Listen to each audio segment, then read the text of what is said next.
Carlos Ruas. Emílio Garcia. Estou morto. Quarta-feira de cinzas. Pulamos carnaval como malucos. Não, fale por você. Eu já não pulo carnaval, não. Você não participa mais desse tipo de coisa. Eu sou um péssimo carioca. Eu não represento a classe carioca. Você não é um carioca raiz, pulador Vim pra de São carnaval. Paulo. Mais um beijo pra Viradouro. Sou niteroense. Viradora de Niterói. Carnavais lindos Já da que a Viradouro. temática de hoje é carnaval. E hoje, pra gente não falar besteira, a gente trouxe uma especialista. É importante. De uma das minhas lives favoritas da história dos Três Elementos. Voltou a casa. Voltou a casa pra trazer autoridade, porque a gente não sabe do que tá falando. Não. Nesse tema vai ficar mais evidente ainda que a gente não sabe o que a gente tá falando. Se você tinha dúvidas que nós não sabemos do que estamos falando, hoje vocês terão certeza. Então, Cláudia, seja bem-vinda. Gente, obrigada. Queridos, também é uma das minhas lives preferidas. E é bom demais fazer parte desses 3 elementos. Hoje, 2 elementos aqui comigo, né? Mas obrigada, Emílio. Obrigado, Carlos. O Pirula ainda tá pulando o carnaval. A gente perdeu Pois ele, porque ele ainda tá no... Quarta-feira de cinzas, ele ainda tá lá no enrolado bloco, em alguma serpentina pra ele. Serpentina. A última vez ele foi visto em Espírito Santo, perto de Porto Velho, mas isso já tem 3 dias. Vocês já viram aí, aquela sketch do Porta dos Fundos? Que ele vai embora. Eu tô nesse bloco desde 2018. Tá preso no bloquinho, né? Onde é que eu tô? Eu tô, esse bloco não acaba desde 2018 que eu tô. Tipo isso. Meu filho nasceu aqui no bloco, né? Essa é empolgação, pô. Ai, que calor! Tá calor. Estamos aqui para falar sobre o carnaval, em que vai haver promoções aqui com os 3 elementos, que a gente pode promover uma oportunidade imperdível para que os nossos seguidores tenham um melhoramento em sua carreira. No carnaval. No carnaval. A partir do carnaval. Exatamente. Então você vai querer pular bloquinho, vai querer fazer festa, etc, mas você também pode pensar no seu futuro. Eu acho que é uma coisa importante. Eu gosto. Você acha importante? Eu gosto da ideia. Quantos carnavais você pulou no passado que você devia ter pensado no futuro e, portanto, você... Então, vamos mudar de assunto?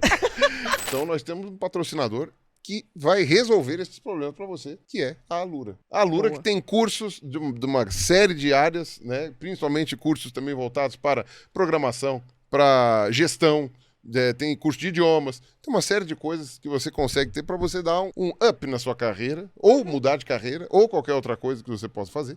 Obviamente que não adianta só se matricular no curso, você tem que matricular e fazer o curso, fazer as lições, estudar. etc. Tudo requer esforço para você aprender. Não vivemos na Matrix, que é só plugar na nuca e aprendeu tudo. Então a gente precisa, obviamente, nos esforçar, mas pelo menos você só precisa de vontade. Porque o resto tá todo lá, o material, com professores de primeira. E você ainda tem, né, se você tiver dúvidas, você tem aonde tirar essas dúvidas lá no Discord da Alura.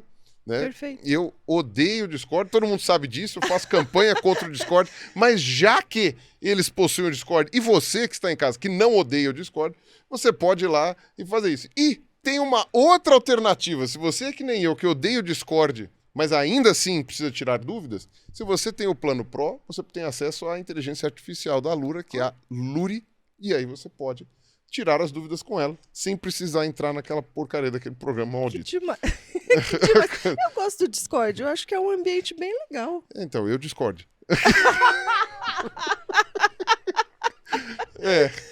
Paciência, cada um com a sua. Pra não dizer que isso é reclamação de velho, né? A Mila, que tem a minha idade, gosta, né? Então, tipo, não é reclamação de velho, é reclamação do Pirula. Mas a parte disso, no caso de vocês, pessoas normais, vocês podem usar o Discord da Alura, que vocês vão poder tirar dúvida lá e confraternizar com a galera, né? Não é um bloquinho de carnaval, mas é um lugar interessante também para conviver. E se você usar o cupom que está aqui embaixo, né? Clicando no nosso link aqui dos 3 elementos, você ganha descontos. Descontos. Isso, 15%. Sensacional. Tá certo? E na matrícula. Mas na matrícula de qual curso, você pode perguntar, Camilinha? De qual curso? Todos. Todos? Você matricula uma vez e você abre, você desbloqueia todos os personagens ao mesmo tempo. Você pagou ali, né? Com o nosso link, com 15% de desconto e abre a cartela inteira para você escolher o que você quiser. Que demais. Acho assim.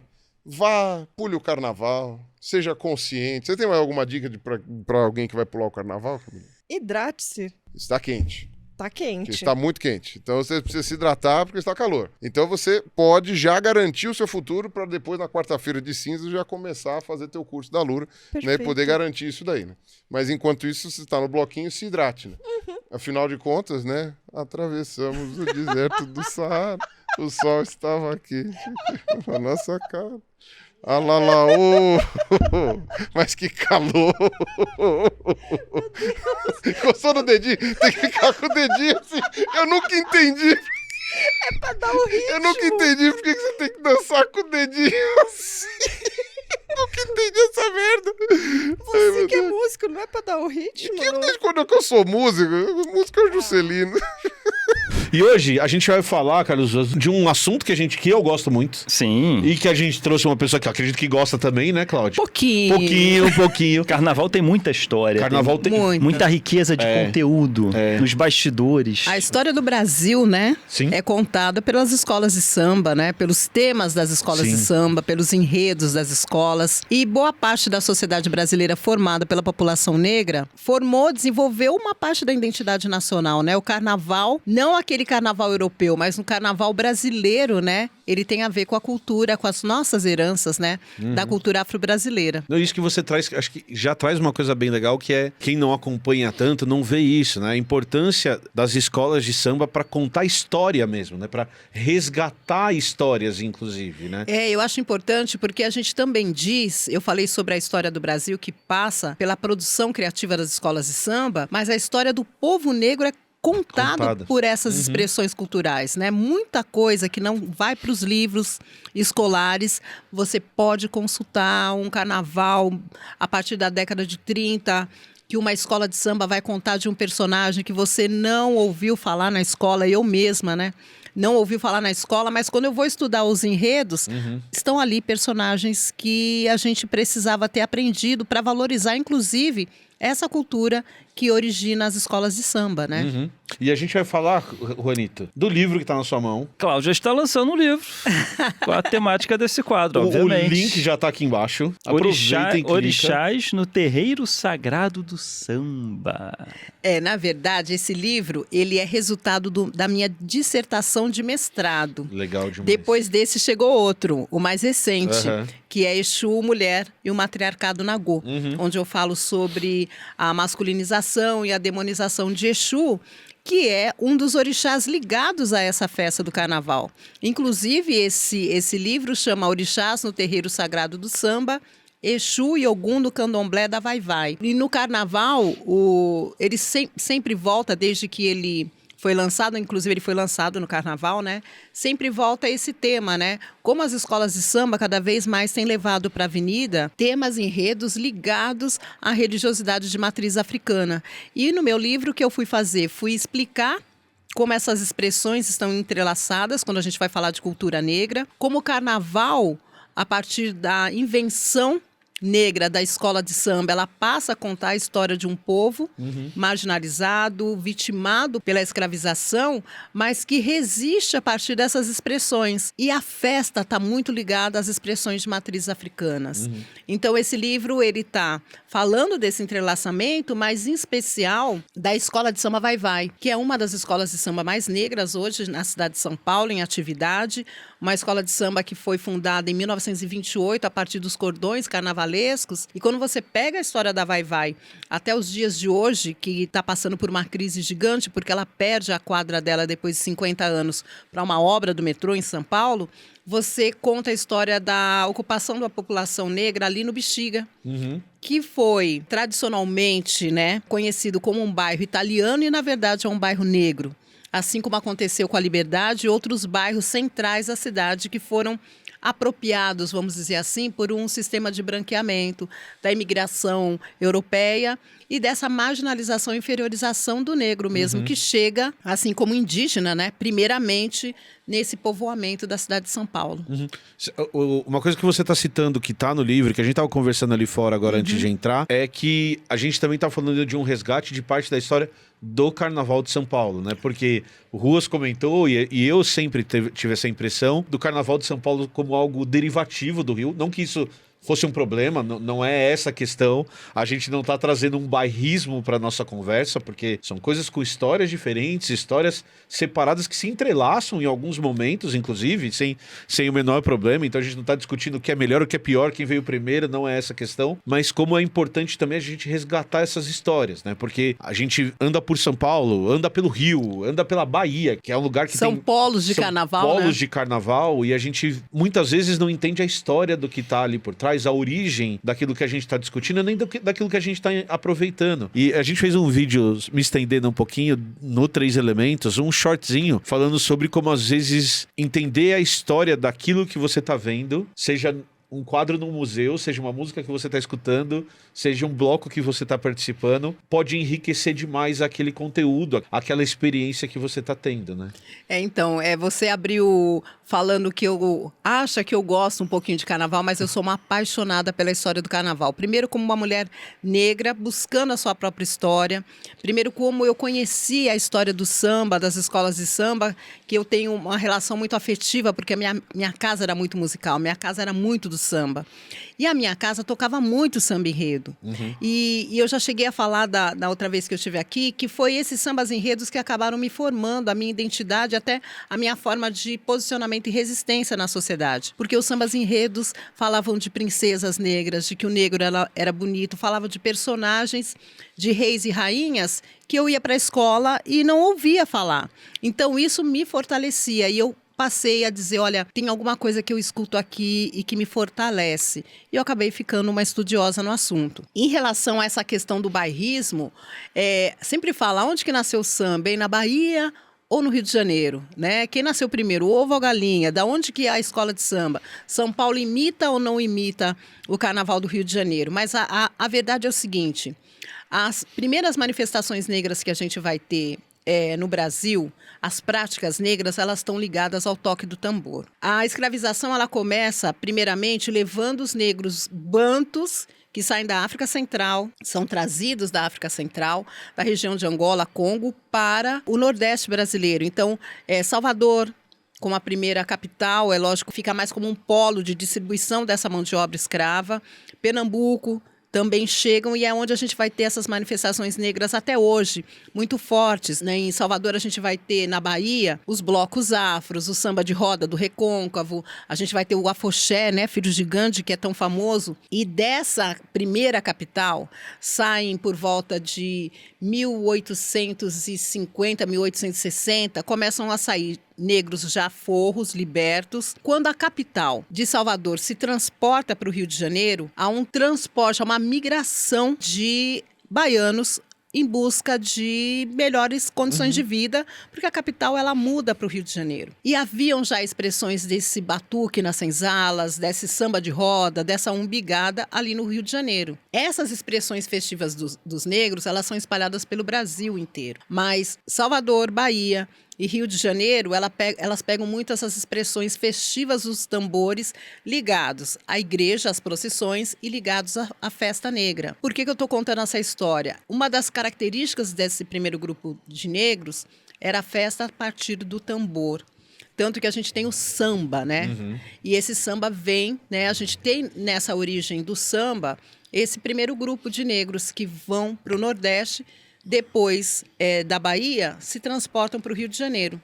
No Rio de Janeiro, a gente já tinha algumas manifestações de batuques, do samba, mas é a chegada desses negros na Bahia que a gente vai ver uma transformação na musicalidade negra. No Rio de Janeiro, a gente tinha esses batuques, mas a gente não tinha a questão dos sambas de rodas, das festas. O carnaval em Salvador já era um carnaval mais negro, ele já começava a se distanciar das procissões religiosas, católicas, tanto que são os ranchos negros que começam a mudar a própria data do carnaval, e ali começa a possibilitar esses grupos negros de sambistas e batuqueiros pensar numa festa mais livre para sambar nas ruas. Uhum. E aí, em 30, nasce as escolas de samba. Então, aonde nasceu o samba vai ficar um ponto de interrogação. Uhum.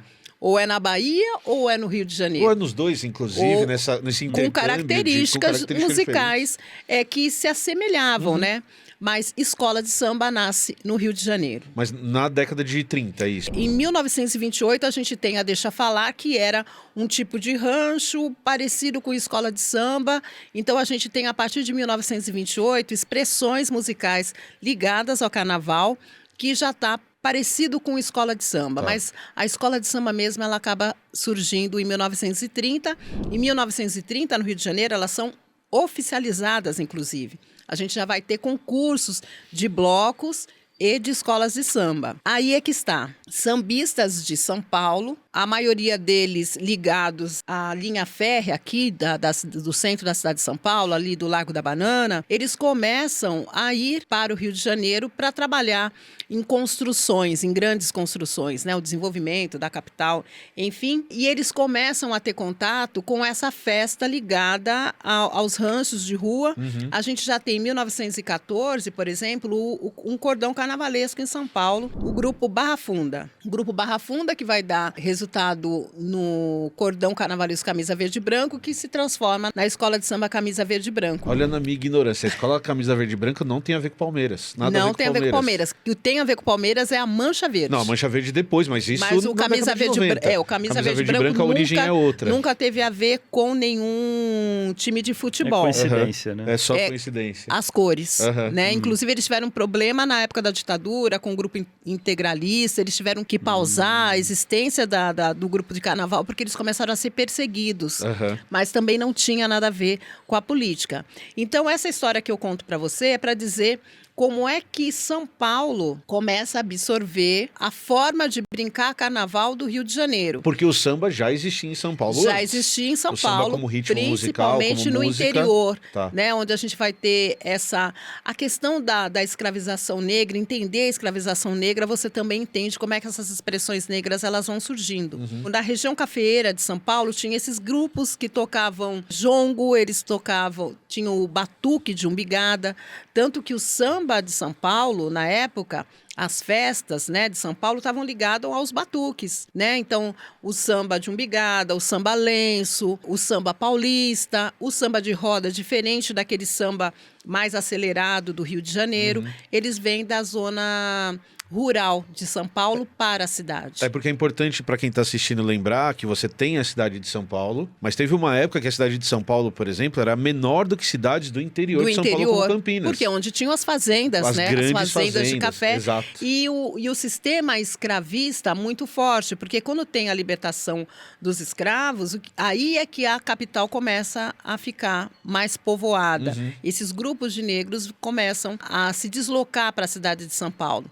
Mas antes disso, muitos grupos que já estavam aqui na capital viajavam para uma cidade do interior chamada Bom Jesus de Pirapora.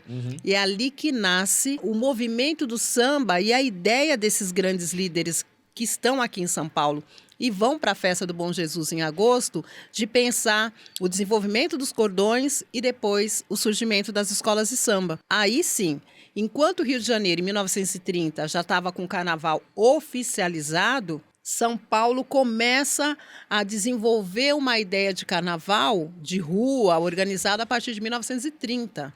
E só vai ser oficializado em 1960. Caramba! Demorou para oficializar. 30 anos depois. Aí é que é interessante quando você fala, olha, eles falam que o carnaval de São Paulo é meio que uma reprodução do carnaval do Rio de Janeiro. O pulo do gato foi exatamente essa oficialização 30 anos depois.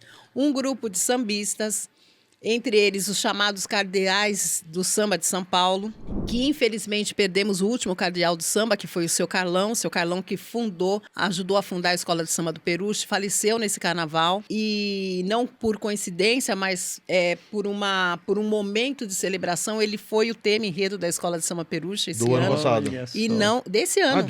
E ele não chegou, ele faleceu 2 semanas antes dessa homenagem da Escola de Samba no Carnaval da Peruche. Mas, enfim, esse grupo de cardeais, entre eles uma mulher, Madrinha Eunice, que funda a Lavapés em 37, eles vão à prefeitura. Em 1967 era o Faria Lima, que era o nosso prefeito carioca, que assumiu o governo naquele ano, na década de 60. Eles vão para pedir a oficialização e reconhecimento, porque eles já tinham informação de que isso acontecia no Rio de Janeiro, que inclusive o poder municipal público dava uma verba para que as escolas preparassem seu carnaval. E aí o Faria Lima, que já sabia, era um carioca, sambista também, ele já sabia que isso acontecia no Rio, ele falou, olha, se vocês se organizarem, tiverem uma associação que represente todos vocês, porque é uma confusão, cada hora chega um com um chapéu na mão, não dá, aí a gente pode pensar nessa verba de subvenção. Naquela época, 2 radialistas, Evaristo Carvalho, que inclusive foi meu primeiro chefe em rádio, e o Moraes Sarmento, viajam para o Rio de Janeiro para pedir para a Liesa, a Liga das Escolas de Samba do Rio de Janeiro, emprestassem o modelo de regulamento para a oficialização do carnaval. Só que isso acontece muito perto do carnaval, simplesmente eles chegam lá, pegam o modelo desse regulamento e trazem para São Paulo. Acontecem 2 coisas, a partir dali as escolas de samba começam a ter a verba de subvenção. Mas o carnaval de São Paulo, ele não estava baseado no carnaval de escolas de samba. Ele tinha muito forte a presença de cordões carnavalescos, inclusive tanto Camisa Verde quanto a Vai-Vai era um cordão. Esse regulamento do Rio, ele não contempla, não inclui cordão, porque isso já não existia no Rio de Janeiro. Porque as escolas já tinham 30 anos de história oficializada, já virou escola de samba. Então acontecem coisas positivas e negativas. O positivo é que São Paulo passa a ter uma regulamentação da festa das escolas de samba, as escolas de samba passam a ter uma verba de subvenção, mas os cordões desaparecem com esse regulamento. E aí o que eu quero dizer com isso? Fica muito parecida a forma de se apresentar para atender aquele regulamento com o Carnaval do Rio de Janeiro. Eu acho que a gente perde uma característica enquanto um polo também de criatividade do Carnaval, quando o São Paulo perde esse carnaval que é espontâneo e é muito negro, que é o carnaval dos cordões carnavalescos. É importante a gente lembrar para quem está assistindo também que a gente está em 2025, a nossa ideia de carnaval é uma ideia de, principalmente no Rio e em São Paulo, uma ideia de carnaval que tem um instrumento chamado sambódromo. Sim, um que é uma estrutura inclusive. Que tem um gigantismo e tudo mais, mas mesmo no Rio de Janeiro, na década de 60, a gente está falando ainda de um carnaval de avenida, que as escolas desfilavam em ruas Rio públicas. Branco, sim, ainda não tinha aquela infraestrutura. E, na verdade, Emílio e Carlos, quem vai dar essa estrutura de espetáculo para as escolas de samba, para o desfile, para a apresentação, é a televisão, é a mídia. Até a televisão chegar, por exemplo, aqui em São Paulo, eu que fui uma repórter que inaugurou o Sambódromo na década de 90... a minha primeira grande reportagem foi a inauguração do Sambódromo em São Paulo.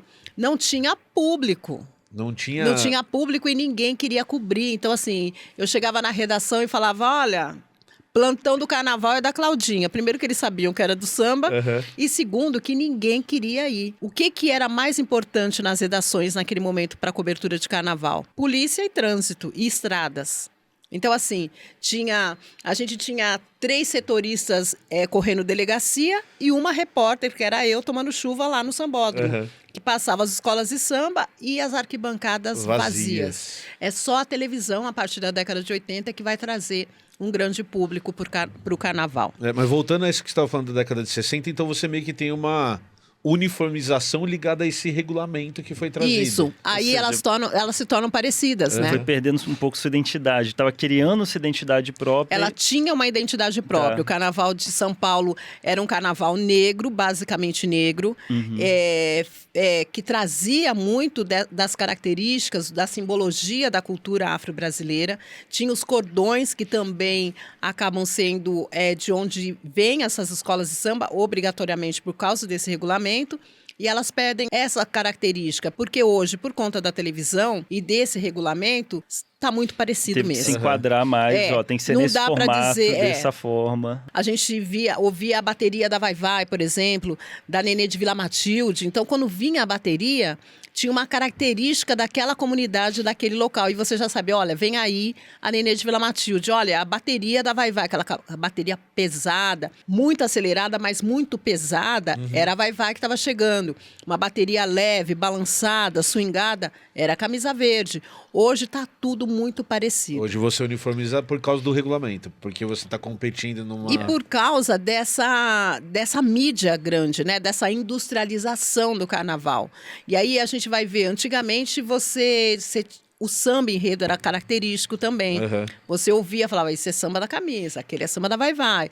Olha, o samba da Mocidade Alegre, porque tinha toda uma comunidade que produzia o seu próprio carnaval. Hoje tem escritórios de compositores. Sim. Então você encomenda. Hoje não tem mais concurso para escolher. Não tem mais concurso de escolha de... Muitas escolas Tá brincando. encomendam. Muitas escolas encomendam. Não tem mais concurso de quê? Para escolha de do samba enredo. Isso já está Porque ficando antes raro. várias pessoas escreviam, antes- mandavam e Isso, tinha um antes era concurso assim, pra ó, escolher a melhor. você pegava, escolhia um tema, Aham, escrevia um enredo, aham. que o enredo é um livro descrevendo o que aquela é uma história que vai ser descrição, contada. É uma né? descrição daquilo. É um enredo de um filme, um enredo de uma história. Perfeito. Você apresentava esse enredo à comunidade e a comunidade apresentava vários sambas enredos. A comunidade, você falou muito bem, A era comunidade muito apresentava. característico, porque a ala de compositores era da escola. E fomentava, né? Todo mundo. 365 dias Pô. vivendo em torno de um pavilhão que tinha uma cor a ser respeitada, tinha uma voz a escola de samba. Então, o Tobias da Vai-Vai era da Vai-Vai, Royce do Cavaco era da Rosas de Ouro. A gente tinha a Eliana de Lima, que cantou primeiro na Peruche, depois foi para Leandro de Itaquera. Então, a gente tinha, até nas vozes dos puxadores de samba enredo, a gente tinha uma característica, né? Tinha uma coisa muito negro-africana, que era a coisa da família, né? Do terreiro. Por isso que a escola de samba se assemelha tanto aos terreiros de candomblé, né? As posições, a simbologia, mas isso foi perdendo com o espetáculo, com a competição. E isso é muito característico, assim. Então, você tem grandes sambistas que são conhecidos por escreverem os sambas mais lindos da história do Brasil. Grandes compositores. Grandes compositores que escreviam suas músicas e escreviam sambas enredos das escolas de samba. Sim. E aí você tinha um evento em que esses sambas eram apresentados à comunidade e quem escolhia, me corrija se eu estiver errado, mas quem escolhia Era o a própria samba comunidade. era a própria comunidade. Então subiam lá 3, 4, 5 compositores, e aí podia ter uma equipe de compositores, apresentavam, cantavam o seu samba, e aí a comunidade pegava e escolhia alguns dos sambas mais memoráveis da história do carnaval brasileiro, foram escolhidos desse jeito. Era isso. Se não fosse a comunidade, eram integrantes daquela Perfeito. comunidade que ia para a mesa de júri e tinha a apresentação, depois a primeira eliminatória, a segunda. Era um grande evento para a comunidade. E isso foi se perdendo. A gente tem escolas de samba que é o presidente que encomenda, a gente tem escolas de samba que não fazem o concurso, já vai lá e já pede para um compositor que pode não ser um compositor da comunidade. Então, foi descaracterizando, mas isso é pelo poder da própria industrialização do carnaval e da mediatização, né? Então, eles precisam apresentar um bom espetáculo para a televisão também vai influenciar no tamanho das alegorias, que são os carros alegóricos, na estética. O número de componentes da escola de samba. O número de componente hoje, ele vai variar de acordo com o grupo que a escola de samba faz parte. Se você é de uma escola de samba menor, são menos componentes. Se é maior, você tem que ter uma comunidade maior. E aí a gente fala que tem que ter uma comunidade, e na maioria das vezes não é a comunidade que está ali sambando. A comunidade, às vezes, está trabalhando, suando para produzir o carnaval, mas não é ela que saboreia a festa. Eu estava vendo outro dia, isso foi no Carnaval de São Paulo, inclusive. Porque se você for ao Sambódromo, você tem uma parte que fica hoje cheio, que é a parte da arquibancada que as pessoas pagam para ir. E na concentração tem uma arquibancada. Do povão. Do povão. E essa arquibancada é a arquibancada das pessoas que não têm grana para comprar os seus ingressos para assistir o carnaval dos bons lugares. E aí eu tava vendo uma entrevista de uma pessoa que ela tinha trabalhado o ano inteiro no barracão da escola de samba. Ela não tava no assalto desfilando porque ela não tinha uma vaga para ela e ela também não tinha dinheiro para comprar o ingresso para ver o próprio trabalho no desfile, né? E às vezes não tem dinheiro para comprar a própria fantasia. Exato. Aí você vai dizer, não, mas tem as alas de comunidade, né, que são obrigatórias e senão também não tem sentido ter uma escola de samba, porque ela vem de uma dinâmica do coletivo, né, do comunitário, do comunitarismo. E é interessante porque ou é essa ala da comunidade que o presidente dá as fantasias, geralmente é a ala da criança, das crianças, a ala da velha guarda, das baianas. As baianas às vezes compram uns acessórios, mas não compram a fantasia completa. Tem essa política, mas ela não é uma política de benfeitor. Eu acho que é uma obrigação, já que o restante da escola encareceu tanto para o participante, né, para a comunidade. E é por isso que a gente vê o carnaval dos blocos, né, aumentando tanto nas ruas de São Paulo, nas grandes capitais, porque ali, além de ser espontâneo, não tem tantas regras. Hoje tem muita regra para estar ali no espetáculo da escola de samba. Então isso seria uma resposta a essa elitização.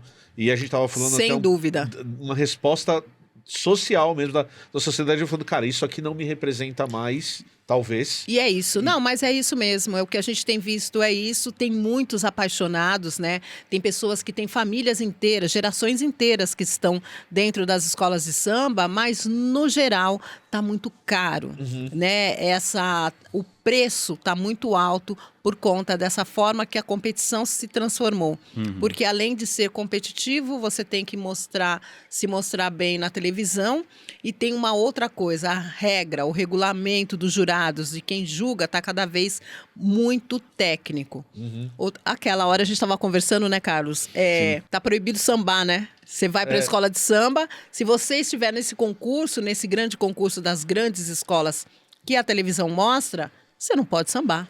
Você tem que evoluir e dentro do tempo você tem que passar para não derrubar a escola, né? Ou seja, a pessoa que está ali desfilando, ela não está desfilando, ela não está sambando, ela só está andando. Ela está andando. Ela está, eles dizem, evoluindo na avenida. Ou seja, ela está apresentando aquele enredo que o carnavalesco desenvolve, apresenta, e os jurados, eles querem literal tudo que está naquela pasta. Cada jurado recebe uma pasta para cada quesito que ele está julgando e tem que passar aquilo que está escrito, né? Então, assim, ele ficou técnico, e ficou mecânico e ficou um espetáculo. Sim. Não, né? É puramente isso. E é curioso você falar isso, porque eu tava falando pra Cláudia, né? Eu adoro carnaval, de verdade, assim, acompanho desde muito pequeno, porque meus pais são apaixonados por carnaval. E começou a acontecer um fenômeno no Rio, em São Paulo, que são os dois maiores carnavais desse tipo que a gente tem no Brasil. O carnaval na Bahia, por exemplo, tem um outro aspecto. Sim, o carnaval em Olinda e no Recife tem outro aspecto. Então, são outros tipos de festas, são festas Isso incríveis, mesmo. mas outros tipos de festa que às vezes você assiste os desfiles, eu sou aquele que assistia os desfiles, ainda assisto, e você vê a escola que ganhou e você fala, não, mas essa não é a escola que mais deixou as pessoas emocionadas, essa não é a escola que mais... Mas é a escola que fez o desfile dentro da cartilha, dentro exatamente. da perfeição técnica do que tem que ser o desfile, né? Eles falam assim, né? Tem uma forma da gente definir hoje como é que é a dinâmica do julgamento da escola de samba. Ali na concentração, quando o puxador da escola de samba começa a dar o esquenta dele, todas as escolas de samba têm 10. Passou do portão para dentro, elas podem perder esse 10 durante a passagem delas. Por quê? Porque tem alguém com olho técnico, geralmente é acadêmico, né? Geralmente não está ligado, ele não pode estar ligado a nenhuma escola de samba, e ele vai julgar friamente até o botão, se ele tiver solto, ele vai contar. Se tinha 4 botões ali, em todos tinham 4 e um tinha 3, ele vai pontuar e ele vai tirar ponto. Na hora que você vai entrar, tem uma pessoa que fica vendo se você tá com todos os adereços, se você tá todo certinho. E fazendo a contagem de elementos. Porque se você falar isso. que a sua escola de samba vai desfilar com 3.000 componentes, ele tem que dar check-in em 3.000 pessoas. Não pode ser 3.000. E aí... Isso tira, inclusive, a espontaneidade da brincadeira, né? Deixa de ser brincar. É por isso que não pode sambar. Deixa de ser brincar carnaval e passa a ser um desfile de moda, sei lá, um desfile. Embora seja muito lindo, eu vejo, principalmente nas... achando bonito. Eu também. Eu vejo pela velha guarda o quanto tem de memórias ali, né? O quanto essa história passada, ela motiva a continuidade do que está ali. Então, por mais que hoje esteja técnico, espetacularizado, gourmetizado, embranquecido, e a gente fala embranquecido não é porque tem pessoas brancas desfilando, mas porque essa história negra que a gente falou aqui começa nos batuques, das senzalas, já teve uma época que era proibido fazer samba, não é sambar como na avenida. Hoje a gente tem memórias desse próprio seu Carlão, que faleceu às vésperas desse carnaval, que ele foi preso porque ele estava fazendo samba, porque ele estava carregando um instrumento de samba. Você não podia carregar um tamborim antigamente, então foi criminalizado. Teve uma época que no Brasil era proibido ser sambista, né? Então, essas memórias, essas histórias de resistência, elas estão perdidas e isso dá tanto valor para essa produção, para essa expressão cultural que é afro-brasileira no Brasil, que a gente vê que em muitas escolas essa história se perdeu. E outra coisa desse embranquecimento, que para quem tá assistindo, que a Cláudia estava contando pra gente, que é a história assim, a gente não tá falando necessariamente sobre cor de pele, a gente tá falando de algo que tem uma comunidade e que muita gente, quem tá desfilando, não faz parte dessa comunidade. Não fez parte dessa construção durante o ano da escola de samba. É a pessoa que comprou a fantasia online. Sim. Foi em 2 ensaios, um para pegar a fantasia e outro para aprender o samba enredo. E daí depois ele vai no dia do desfile participar daquilo. Perde esse peso de comunidade. Então tem esse aspecto. Outro dia eu estava escutando uma história bem curiosa sobre rainha de escola de samba. Ia falar agora. De que como você teve essa... Então é melhor você escolher uma atriz, uma modelo para colocar lá porque isso vai chamar a atenção. E essa pessoa, ela não faz parte da comunidade, ela não fez parte dos ensaios. Não todas, tá? É importante dizer. E não é só chamar atenção. Muitas vezes ela banca toda a fantasia da bateria. Então tem a questão do poder aquisitivo que uma menina da comunidade que samba muito não tem. Não vai ter. Foi muito interessante que quando a gente começa a ver esse protesto de mulheres bonitas, esculturais, globais, na maioria das vezes assumindo postos de rainha da bateria, houve uma tensão. E aí eles começaram a dar para essas mulheres o posto de madrinha. E deixar os que têm vergonha, né? Eles colocam uma rainha, tem uma rainha que ali samba do lado, muito e uma madrinha que vai dar close, né? Mas tem algumas que as madrinhas são as rainhas e elas bancam fantasias. E tem escolas de samba que... Teve uma escola de samba há 2 carnavais que abriu vaga para a rainha. Vaga no sentido, precisamos de rainha, mas com essa característica. Que vai enfiar dinheiro que possa bancar. Foi tipo um concurso para tipo rainha. Uma vaga aberta para quem pudesse realmente Colocaram chegar. no LinkedIn. Exatamente. Foi uma vergonha, mas isso aconteceu no Rio de Janeiro. Ao ponto de essa semana que passou agora, um pouco antes do carnaval, tem uma das pessoas, uma das atrizes globais famosas que falou, não sei sambar mesmo. Eu tô aqui para me divertir, tá tudo bem. Mas eu acho que isso aí é a gente perguntar para a comunidade, né? E, na verdade, para a direção, né? Para as lideranças, o que é que eles estão querendo, né? Então, assim, chamam uma figura pública que, ao invés de falar, olha, eu quero agradecer, fui convidada, não, eu tô aqui, não sei sambar mesmo. Escola de samba é para se divertir, eu tô aqui me divertindo. Então, quando vem um discurso como esse, você vê como tá desrespeitando a cultura. Sim. Né? Como está desrespeitando uma história de resistência, uma história que está ligada, inclusive, à identidade nacional a partir de uma cultura, né? E, na verdade, de muita discriminação. Perfeito. Então, assim, está desrespeitando e desconhecendo o valor que essas expressões culturais elas têm. E não são todas, tá, gente? Só para deixar claro, tem algumas... A gente na verdade, está fazendo umas críticas, algumas críticas, mas, por exemplo, tem algumas atrizes que participam da história da escola, que vão lá o ano todo, que conhecem o samba, que participam... Que cantam o samba, né? Porque tem tempo, rainha que não canta o samba, né? E a gente está vendo no ensaio técnico. Por exemplo, eu tive a felicidade, eu estava falando desse meu livro, que o Carlos falou, do lançamento da Orixás no Terreiro Sagrado do Samba, e o mais recente é Exu Mulher. Eu tive a felicidade da Escola de Samba Pérola Negra fazer o samba, o enredo com o tema do livro. Né? Então, ela levar para a escola de samba toda a obra, né? A minha tese, a minha pesquisa e transformar no enredo Exu Mulher. Que para mim foi uma grande honra. Isso que eu ia né? falar, como aguenta? O coração vai pra onde nessa história? Ai, muito difícil. Com essa história toda essa história ligada ao samba, como que entra na escola? Então, e assim, eu digo assim, coroou a minha trajetória, né? Como pesquisadora, jornalista, comentarista, como uma pessoa que nasceu, né, numa casa em que o samba enredo acabou ajudando na nossa sociabilidade, enquanto pessoas negras na sociedade. Então, eu achei incrível. Quando o carnavalesco me ligou, eu falei assim, como assim, Rodrigo?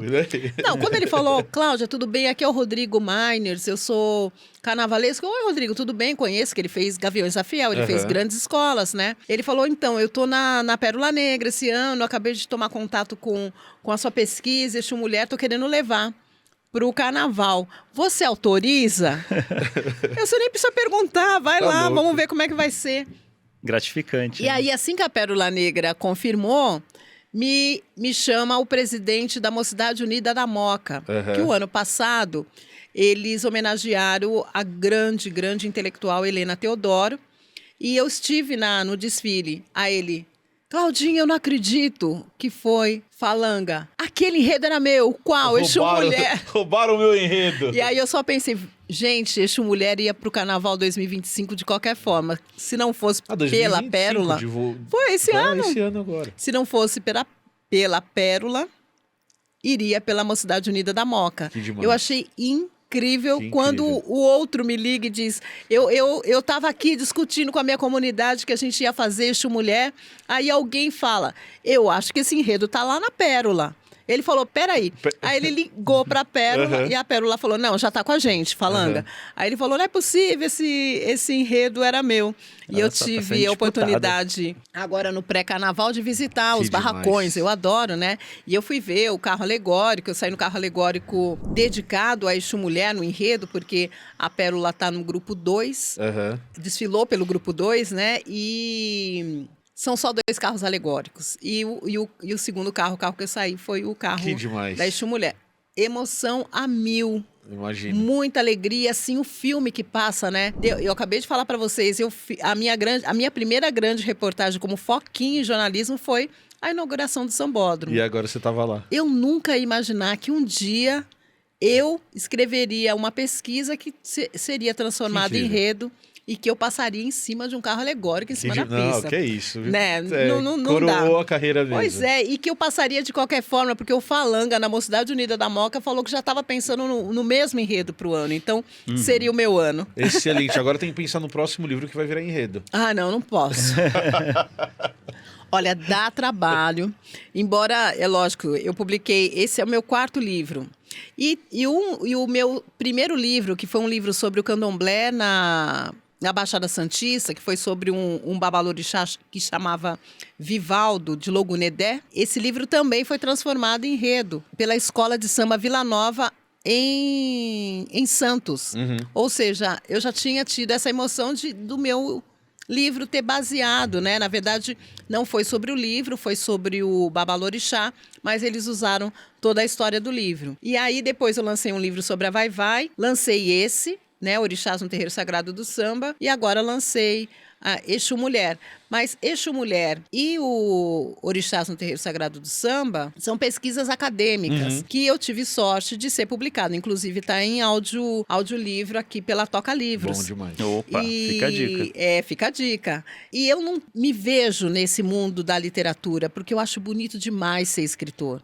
Eu acho que assim...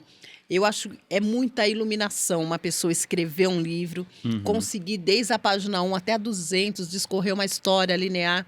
Eu sempre acho que isso é muito complexo. Esses meus livros são pesquisas, né? Ou são textos jornalísticos, como foi o caso do primeiro, ou são pesquisas acadêmicas, como foi o caso desses 2 últimos.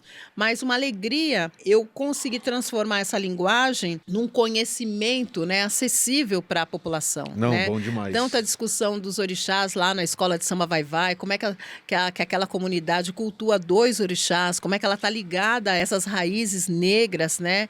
E como até hoje essa ligação com a religiosidade mantém de pé a dinâmica daquela escola de samba, e falar sobre Exu Mulher, que na verdade tem a ver com quanto o processo da escravização negra interferiu na concepção de orixás, né? Porque em África, essa África que eu vou destacar, que é essa África de culto ao orixá, o Exu não é um elemento essencialmente, vou usar uma palavra que a academia não gosta muito, mas assim, ele não é um orixá fálico, masculino. Ele não foi concebido para representar a masculinidade do mundo. Ele foi concebido com uma ambiguidade masculina e feminina, para mostrar que a concepção do mundo ela tem que ter o macho e a fêmea complementares, do começo ao fim. E que quando os primeiros missionários chegam em África, nessa região central, eles tomam contato com aquelas expressões, eles acham demoníacas, né? Como cultuar um elemento vermelho, o fogo, a forma de dança, e eles viam que as representações, as estatuetas, elas tinham os órgãos sexuais expostos, né? Então, tinha os órgãos sexuais masculinos, por isso que ele é fálico, e o feminino. E as narrativas do século XVI, eles dão conta dessas festas que eles encontravam, maioria eram exploradores católicos, e diz o seguinte: são práticas demoníacas, o masculino tem o pênis proeminente, eles passam óleo de dendê, e o feminino a gente nem vai falar. Então, eu começo a pegar essas narrativas onde eles excluem deliberadamente as representações femininas para dizer que tinham achado o demônio cristão. Então, quando atravessa o Atlântico, esse Exu já vem masculinizado e demonizado. Entendi. Essa é a história que eu conto no livro e essa é a história que a Pérola Negra contou na Avenida maravilhosamente bem. E o que é muito legal do seu trabalho, legal de entender isso das escolas, é esse resgate da história, né? A história. A história tanto da origem das comunidades, das escolas de samba e das histórias que essas escolas contam. Elas podem contar das ancestralidades, né? Quando você... o Carlos falou que ele é viradouro, né? A Viradouro, o ano passado, ela foi campeã do carnaval, né? E ela foi campeã falando, resgatando histórias negras não contadas nos livros. Sim. E isso é maravilhoso. Esse ano, em 2025, das 12 escolas do grupo especial no Rio de Janeiro, 9 escolas falaram sobre religiosidade negra e a história negra. Então, a gente vê essa volta, né, esse resgate para a valorização de onde realmente essas expressões surgiram. Excelente. Carlos Ruas, gostou do papo? Muito bom o papo. Bom demais, a gente poderia ficar aqui por horas conversando. Sim. Ela fala muito, né, Carlos? Não, nós falamos demais. Ruas, mostra o livro lá pra gente, Você não viu o Pirula. Mostra o livro ali, ó, Carlos Ruas, pra gente. Pirula. Orixás no Terreiro Sagrado do Samba. Para quem quiser. Os links estão aqui embaixo. Compre o livro, deem uma olhada, vale a pena, é legal demais, certo? É certo, e eu estou curiosíssimo, eu que adoro representar a entidade Bom no meu demais. Trabalho, Pois né? Olha, Vou tem Exu que mais. você representa, tem Ogum, né? E vai falar de alguns mitos com Oxóssi, então... Olha e só. como esses orixás, eles passaram a ser retratados também nas histórias das escolas de samba. Excelente. Então, vou preencher mais uma lacuna do conhecimento. Perfeito. Eu quero agradecer, adoro assistir vocês, adoro conhecer um pouco a partir da forma divertida, né, e simples que vocês colocam pra gente, coisas tão complexas e difíceis de compreender. Obrigada e parabéns pelo trabalho, viu? A gente que agradece sua presença, valeu demais mais uma vez. A casa é sua, sempre que você tiver qualquer coisa pra falar, ou quiser vir aqui tomar um café com a gente, o papo é sempre tão bom, venha quando você quiser. Eu acho que eu venho para pegar um cookie. O cookie do bebê. Eu entendi hoje, Carlos Ruas. Eu acho que, inclusive... a gente foi enganado, Carlos Ruas. Ela veio por causa do cookie. Ela veio por causa do cookie. Eu fiquei sabendo que hoje Ficou tem sabendo lançamento. que ia ter lançamento de cookie, tá aqui por causa do cookie. Fomos enganados. Vai ter uma parceria nova, vai chegar uns 8 cookies para cada um. Exato. Oba! Pois é. E ela veio roubar o nosso cookie, Carlos Ruas. É assim que funciona. Eu não faria diferente. Eu também acho. Eu também não. É o poder do cookie. Eu entendo o Zumpa Lumpa, entende? Eu entendo demais. Eu entendo demais. Carlos Ruas, temos um vídeo? Temos um vídeo. Bom demais. Gente, pra você que assistiu, muito obrigado. Receber a Cláudia aqui é um privilégio que a gente tem. E pra você que assistiu, deixa um comentário aqui embaixo sobre carnaval, como foi o seu carnaval e principalmente deixa o seu like e se inscreve no canal, tá bom? Falou, valeu e tchau! Valeu!